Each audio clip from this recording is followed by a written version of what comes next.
ये सारी बातें आज हर प्रवासी मजदूर को सुननी चाहिए। चाहे आप उस शहर में हो जहाँ आप काम करते हो, चाहे आप लौट कर अपने घर पहुंच चुके हो, गांव में हो, ये आपके भविष्य का सवाल है। आपने पिछले 50 दिन में जो तकलीफ उठाई है उसका सम्मान है। अगर आप रास्ते में हैं तो अपने मोबाइल फोन पर मेरी बात सुने। ये बात आपके लिए आगे का रास्ता तय करेगी। मजदूरों को इस बात का एहसास दिलाएगी कि सरकार को उनकी कितनी चिंता है और जो रास्ता उनके लिए तय किया गया है वो उन्हें कितना आगे ले जाएगा। राज्य सरकारें भी मजदूरों के लिए बहुत कुछ करना चाहती हैं और केंद्र सरकार ने राज्य सरकारों की मदद करने का ऐलान किया है। ये आपकी मदद कैसे होगी, मजदूरों का भविष्य क्या होगा, ये मैं आपको बताता हूं।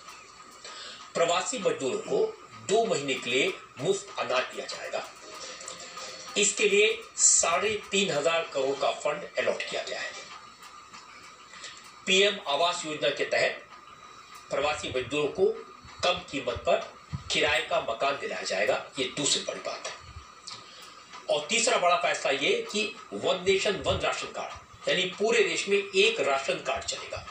राशन कार्ड कहीं का भी हो, मजदूर जहां भी हो, उनका परिवार जहां भी हो, वहीं से वो राशन ले सकेंगे। इस वक्त 23 राज्यों में 67 करोड़ राशन कार्ड होल्डर है, 67 करोड़। तो अगले साल मार्च तक राशन के कार्ड्स की 100% नेशनल पोर्टेबिलिटी कराने का प्लान है। इससे 8 करोड़ प्रवासी मजदूरों को फायदा होगा। ये सब डिजिटली किया जाएगा ताकि मजदूर जहां हैं वहीं से अपना राशन ले सके। जो प्रवासी मजदूर वापस जा रहे हैं उनमें से 40 से 50% लेबरर्स को मनरेगा के तहत रोजगार दिया जाएगा। ये एक बड़ा फैसला हुआ। मनरेगा की मजदूरी 182 रुपए से बढ़ाकर 202 रुपए कर दी गई है। देश भर में मजदूरों को एक समान मजदूरी देने की तैयारी है। अब सवाल है कि मजदूरों का आगे का काम कैसे चलेगा। जिन फैक्ट्रीज में 10 से ज्यादा मजदूर काम कर रहे हैं उन्हें ESIC यानी एम्प्लॉय स्टेट इंश्योरेंस कॉर्पोरेशन के तहत कवरेज मिलेगा। अगर उनका कोई नुकसान होता है तो इंश्योरेंस के जरिए उन्हें रिकवरी होगी। एक बड़ा सवाल था, लॉकडाउन के दौरान रेहड़ी पटरी लगाकर जो सामान बेचते थे वो बेरोजगार हो गए, उनका काम बंद हो गया। इसलिए रेहड़ी पटरी वालों की खास मदद की गई है। 5,000 करोड़ का फंड रेहड़ी और पटरी वालों के लिए अलॉट किया गया है। करीब 50 लाख लोगों को 10,000 रुपए प्रति व्यक्ति के हिसाब से मदद दी जाएगी। ये 50 लाख रेहड़ी वाले हैं, ठेले लगाने वाले हैं, पटरी पर सामान बेचने वाले हैं, इन सबको 10,000 रुपए के हिसाब से मदद दी जाएगी। 20 लाख करोड़ के इस मेगा इकोनॉमिक पैकेज में किसानों का भी ध्यान रखा गया है। आज किसानों के लिए भी कुछ ऐलान हुए, वो भी मैं आपको बता देता हूं।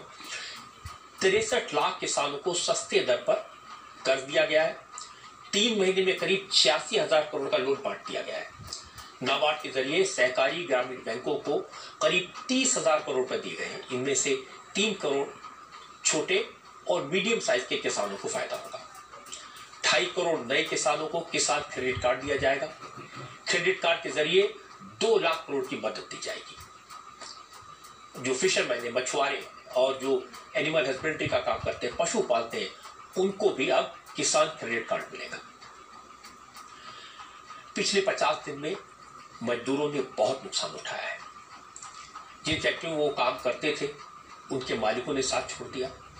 जिन घरों में रहते थे उनके मकान मालिकों ने निकाल दिया। लेकिन सब कुछ इतना बुरा नहीं हुआ।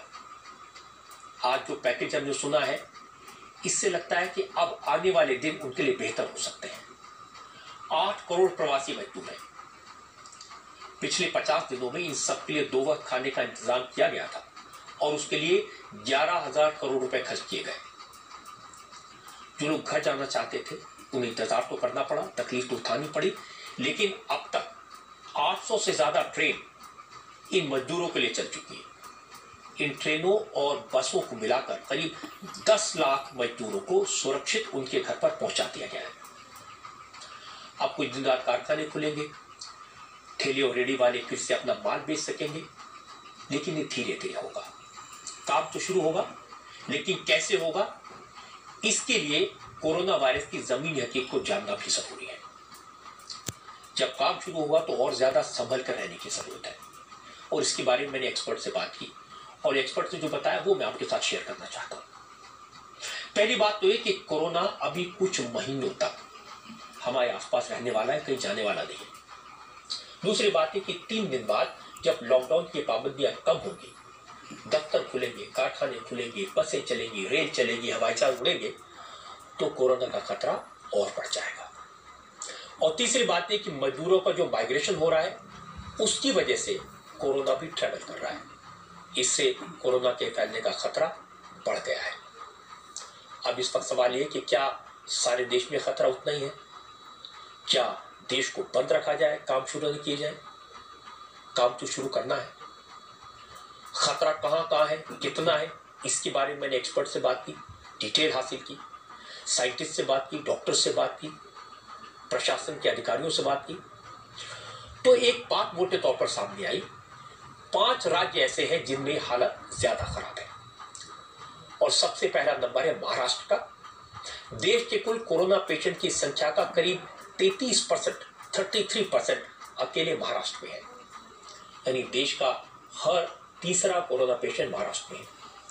इसके बाद गुजरात, तमिलनाडु, दिल्ली और राजस्थान के मरीजों की संख्या को जोड़ दिया जाए तो अकेले इन 5 राज्यों में देश के 73% मरीज हैं। 5 राज्यों में, यानी 3/4 कोरोना के पेशेंट इन 5 राज्यों में हैं। तो यहां सबसे ज्यादा संभल के रहने की जरूरत है। अब इन 5 राज्यों को एनालाइज करें, गहराई से इसको समझें, स्पेसिफिकली बात करें, तो जिन शहरों में सबसे बुरा हाल है उन पर नजर जाती है। इनमें मुंबई, दिल्ली, अहमदाबाद, चेन्नई और इंदौर, ये 5 शहर हैं। इन 5 शहरों के मरीजों की संख्या देखी जाए तो देश के 60% मरीज इन शहरों में हैं। अगर इन शहरों में कोरोना के फैलने पर काबू पा लिया जाए तो हालत 60-70% समझ सकती है। लेकिन फिलहाल जो हालत है उसे देखकर परेशान होना स्वाभाविक है। हमारे देश में कोरोना के पेशेंट्स का नंबर बढ़ रहा है। कहां बढ़ रहा है, कैसे बढ़ रहा है और उसको रोकने के लिए क्या किया जा रहा है। तो आज मैंने इंडिया टीवी के रिपोर्टर से कहा इन 5 शहरों में, ये जो बड़े शहर हैं मुंबई, दिल्ली, अहमदाबाद, चेन्नई और इंदौर, इनकी जमीनी हकीकत बताएं। वो कौन से इलाके हैं जहां कोरोना फैल रहा है, इन शहरों में भी वो कौन से हॉटस्पॉट हैं और फैलने की वजह क्या है। क्या ये कम्युनिटी ट्रांसमिशन में ट्रांसफर तो नहीं हो रहा? और सरकार ने जो इंतजाम किए हैं उनका भी जायजा लिया जाए।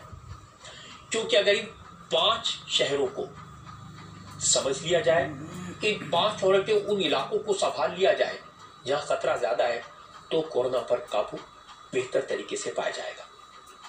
तो आइए सबसे पहले हम मुंबई का ध्यान करते हैं, क्योंकि